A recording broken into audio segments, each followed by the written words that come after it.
মেয়ার হক একমাত্র মুহাম্মদুর রাসূলুল্লাহ সাল্লাল্লাহু আলাইহি ওয়াসাল্লাম।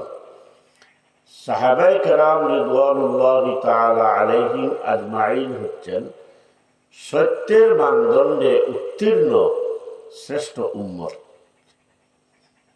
তাদের শ্রেষ্ঠত্বের স্বীকৃতি স্বয়ং আল্লাহ রাব্বুল আলামিন কুরআনে কারীমে দিয়েছেন। রাদিয়াল্লাহু তাআলা আনহু ওয়া রাদু আনহুম বলে আরো বিভিন্ন আয়াতে আছে। আর আল্লাহ রাসূল সাল্লাল্লাহু আলাইহি সাল্লাম বলেছেন, বিআইহিম ইক্তাদাইতুম ইহতাদাইতুম। এটাই সাহাবায়ে কেরামের শান, এটাই সাহাবায়ে কেরামের মর্যাদা। আর তাদের এই মর্যাদার মানদণ্ড তিনি হলেন হযরত মুহাম্মদুর রাসূলুল্লাহ সাল্লাল্লাহু আলাইহি ওয়াসাল্লাম, যেটা কোরআন হাদিসের দলিলে উত্তীর্ণ। আমি এর ধারাবাহিক আলোচনা আপনাদের সামনে চালিয়ে যাচ্ছি আমার এই মেয়ারে হক গ্রন্থ থেকে।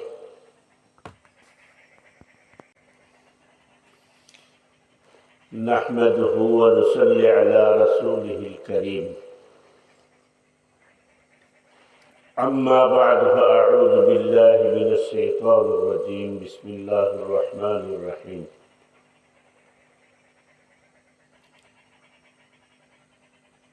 فاحكم بينهم بما أنزل الله ولا تتبعوا أهواءهم عما جاءك من الحق. صدق الله العظيم. সম্মানিত দর্শক শ্রোতা মণ্ডলী, আমার আজকের আলোচ্য বিষয় হচ্ছে মেয়ারে হক বা সত্যের মাপকাঠি। আজকের পর্বে আমি আলোচনা করব আকাবিরে দেওবন্দের একজন উপমহাদেশের প্রখ্যাত বুজুর্গ আলিম, মুফতি আজম, বিখ্যাত তফসির গ্রন্থ তফসিরে মারিফুল কোরআনের লেখক আল্লামা মুফতি শফি রহমতুল্লাহ আলাইহি মেয়ারে হক সম্পর্কে কি বলেছেন, এই কথাগুলো আমি আপনাদের সামনে তুলে ধরব। মুফতি শফি রহমতুল্লাহ আলাইহি বলেছেন, মেয়ারে হক সম্পর্কে তার কাছে প্রশ্ন করা হলে তিনি জবাবে বলেন, সাহাবায়ে কেরাম রিদওয়ানুল্লাহি তাআলা আলাইহিম আজমাইনের মধ্যে ভুল ভ্রান্তি ছিল। তারা পাপ পঙ্কিলতায় মাঝে মধ্যে লিপ্ত হয়েছেন। সাইয়্যিদুনা মুহাম্মদুর রাসূলুল্লাহ সাল্লাল্লাহু আলাইহি সাল্লাম তাদের কারো কারো দণ্ড কার্যকর করেছেন। সুতরাং সাহাবায়ে কেরাম নয়, সাইয়্যিদুনা মুহাম্মদুর রাসূলুল্লাহ সাল্লাল্লাহু আলাইহি সাল্লাম হচ্ছেন মেয়ারে হক।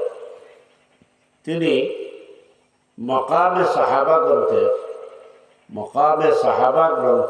111 নম্বর পৃষ্ঠায় এই মন্তব্য করেছেন। তিনি সূরা মায়েদার 48 নম্বর আয়াত, ফাহকুম বিমা আনজালাল্লাহ ফাহকুম বাইনাহুম বিমা আনজালাল্লাহ ওয়া লা তাত্তাবি' আহওয়াআহুম আম্মা জাআকা মিনাল হক, এই আয়াতের ব্যাখ্যায় এই কথাগুলো লিখেছেন।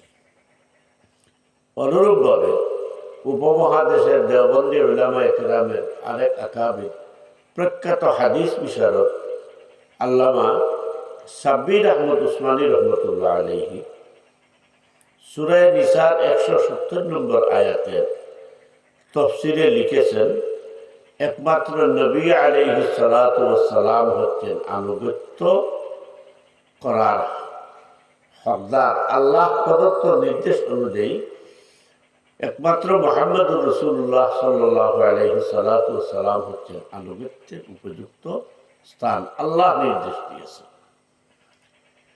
অতএব আমরা যারা আকাবিরে দেওবন্দের নামে এটা বলি যে যারা সাহাবায়ে কেরামকে সত্যের মাপকাঠি মানে না তারা গুমরাহ, এই কথাটা আসলে সঠিক নয়। এটা দেওবন্দের নামে, আকাবিরে দেওবন্দের নামে একটি মিথ্যা প্রচারণা। আল্লামা মুফতি শফি রহমতুল্লাহ আলাইহি মুফতি আজম পাকিস্তানের গ্র্যান্ড মুফতি ছিলেন এবং দারুল উলুম দেওবন্দের তিনি কৃতি সন্তান। তার বিখ্যাত তফসিরে মারিফুল কোরআন আমাদের দেশেও বাংলাতে অনুদিত হয়ে প্রায় ঘরে ঘরে বিশিষ্ট প্রতিষ্ঠানগুলোতে আসছে। সেখানে সূরা মায়েদার 48 নম্বর আয়াতের ব্যাখ্যা তিনি কি লিখেছেন সেটা আমরা দেখলেই পারি। সুতরাং সাহাবায়ে কেরামকে সত্যের মাপকাঠি মানা, এটা না আহলুস সুন্নাত ওয়াল জামাতের আকীদা, না আমাদের আকাবিরে দেওবন্দের আকীদা। আমি মুফতি শফি রহমতুল্লাহ আলাইহি এবং আল্লামা শাব্বির আহমদ উসমানী রহমতুল্লাহ আলাইহি দুজনের ব্যাখ্যা, দুজনের মতামত তুলে ধরলাম। এবার শুনুন, আল্লামা মুফতি ইউসুফ রহমতুল্লাহ আলাইহি ইলমি জায়েজা কিতাবের প্রথম খণ্ডের 103 নম্বর পৃষ্ঠায় লিখেছেন, মেয়ারে হক বা সত্যের মাপকাঠি সংজ্ঞা দিতে গিয়ে আল্লামা মুফতি ইউসুফ রহমতুল্লাহ আলাইহি বলেন, ওই মত, ওই কথা, ওই কাজ যা যাচাই বাছাইকরণ ব্যতীতই আনুগত্যের উপযোগী, যার কথা ও কাজকে যাচাই বাছাই না করেই আনুগত্য করা ফরজ, তিনি হলেন মেয়ারে হক বা সত্যের মাপকাঠি। অতএব আমাদের আকাবির দেওবন্দের শীর্ষ 3 জন উলামা, 3 জন মুফতি, 3 জন বিশিষ্ট দেওবন্দি আলিমের মতামত আপনাদের সামনে তুলে ধরলাম। এই কিতাবটা যদি আপনারা পড়েন তাহলে এখানে সকল সুলুকের উলামায়ে কেরাম এবং কোরআন হাদিসের দলিল এবং ইজমায়ে উম্মতের দলিল আদিল্লা যেগুলো আছে এগুলো আমি তুলে ধরেছি।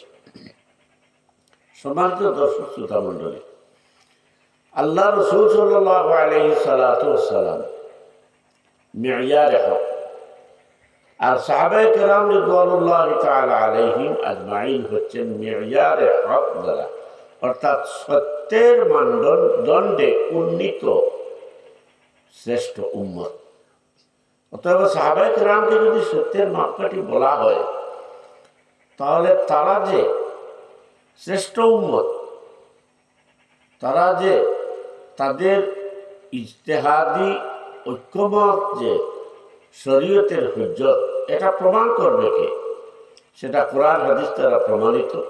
রাদিয়াল্লাহু আনহুম ওয়া রাদু আনহু, এটা সত্যের মাপকাঠি দ্বারা তারা শ্রেষ্ঠ উম্মত হিসেবে উত্তীর্ণ হয়েছেন। অতএব আকাবিরে দেওবন্দের নামে, দেওবন্দি আকীদার নামে আমরা যারা বলে বেড়াচ্ছি এবং বলেছি যে সত্যের মাপকাঠি সাহাবায়ে কেরামকে না মানলে এটা গুমরাহি, এই কথাটা সঠিক নয়। এর বিস্তারিত বিবরণ, দলিল, আদিল্লা আপনারা এই কিতাব পড়লে পাবেন। আশা করি বুঝতে পেরেছেন।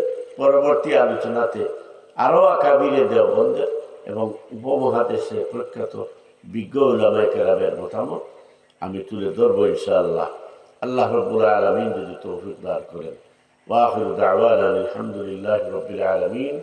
আসসালামু আলাইকুম ওয়া রাহমাতুল্লাহি ওয়া বারাকাতুহু।